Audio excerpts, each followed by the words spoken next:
Okay, Phil Lindsay here with Peep Magazine. We're here with Danny Cox from Relentless Promotions. Just here with Danny Cox. Just here, yeah. I know, you're wearing the right colours for coming back from the grave here. But you've got a show on May the 1st. It looks like an exciting show. We've got some bangers on there, haven't you? Yeah, it is an exciting show. 5 top quality fights. Several of the card haven't been past one round in professional boxing yet. So, some heavy hitters, some good boxers. So, looking forward to it. Jeff Saunders, he's such a good lad. I mean, I've just done an interview with him before, and his personality comes across really well as well. So some exciting times with Jeff Saunders. Absolutely, yeah, and he's just one of those lovable lads. He's 2 years out the ring, fighting with the EVAs and what have you, and to come back in the manner in which he has, it's important to get some rounds under his belt.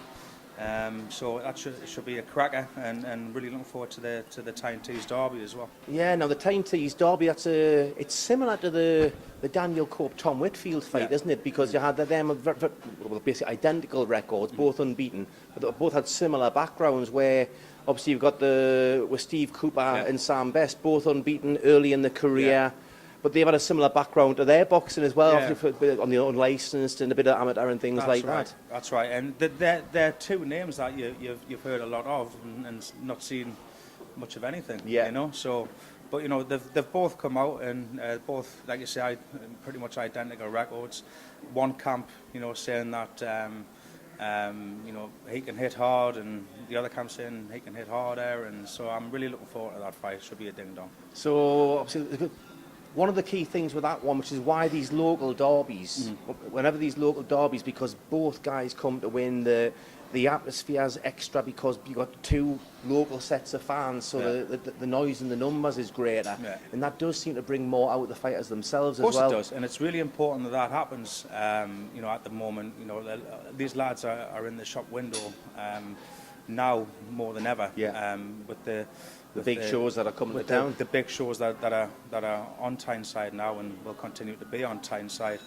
This is really a lot of pressure on these lads' shoulders, especially with there being babies in the professional game. So it's a lot of pressure on the shoulders, and I suppose it's just a case of who can handle it. But that's going to be a real ding-dong fight. It really will be.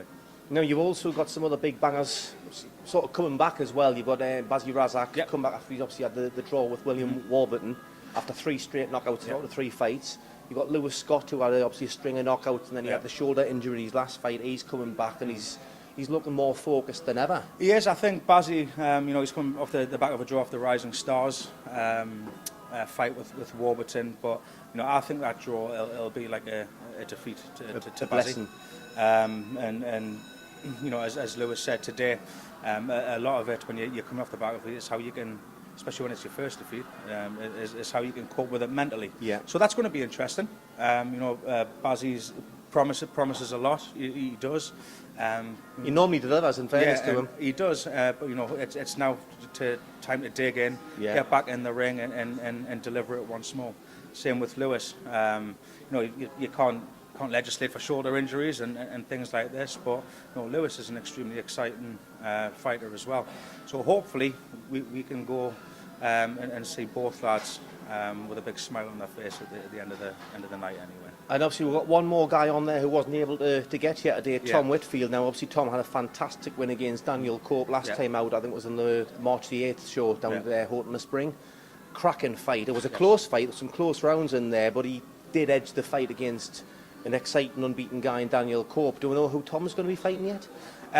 Full card details will be within the next week. One thing I'll say about Tom is that fighting out at Gates's place at the minute, and he'll be spurred on after seeing what Nella did at the arena. So it's one of those situations, and we're so lucky to have it at the minute. These guys' futures are completely in their own hands. Absolutely. And especially with the likes with Tom Whitfield, when you'll turn around and you'll see Anthony Nelson, Commonwealth champion. I want a bit of that. That's what he was saying. And he'll be going hell for leather to emulate his stablemate, so to speak. When you're training with Malgate, Yeah. you're not short of motivation anyway, but if right, you've got something extra on top of that and belief as well. Success breeds success, and it's infectious, a bit like my illness at the minute. So don't want to give it to you. Well, sharing is caring, Danny, you know that. All right, well, I'm going to let you get back to your sick bed. Thanks very much for today. And if I don't see you beforehand, I'll see you May the 1st. Okay, thanks, Coogan. Steve Coogan.